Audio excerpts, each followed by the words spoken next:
Welcome back to South African Prepping Channel, how to survive the first 2 weeks of a collapse in South Africa part 2. So we left our first video on between day 2 and day 4.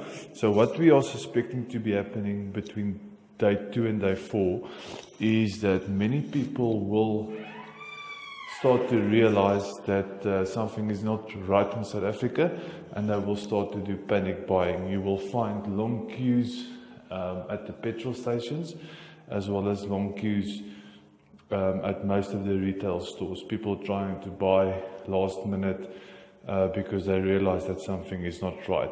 So what preppers are doing when they have identified the signs and the symptoms of a collapse. Number one, because we are part of a fairly large community of preppers, we will firstly establish communication with our prepping community.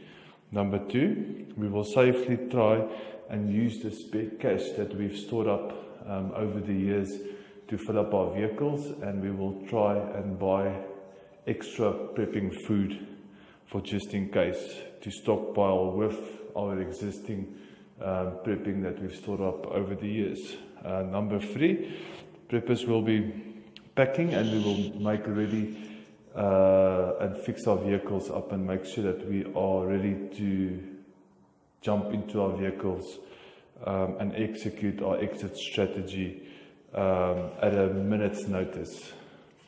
It is very important at this stage that you do pack your vehicles in such a way, and you do prepare your vehicle in such a way that your neighbor actually doesn't see this, because you need to understand when a country collapses, people will become extremely desperate, and even the neighbor that you've known for many years might actually become your enemy, because you need to understand that people will do funny things in desperate times. So number four, we will be grouping in a specific area within the city. This is normally a safe area. This is where our group will then all come together, and then we will safely exit the cities towards number five, which is grouping outside of the city.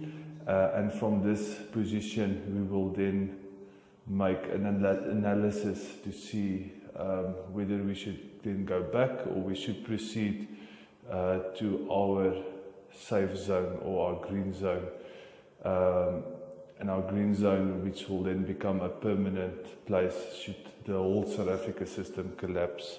So what's very important for us as preppers is to understand the procedures and the signs and the symptoms of the collapse of a country. We need to understand that what will happen before the collapse, what will happen during the collapse, and what will then happen after the collapse. Thank you for joining us.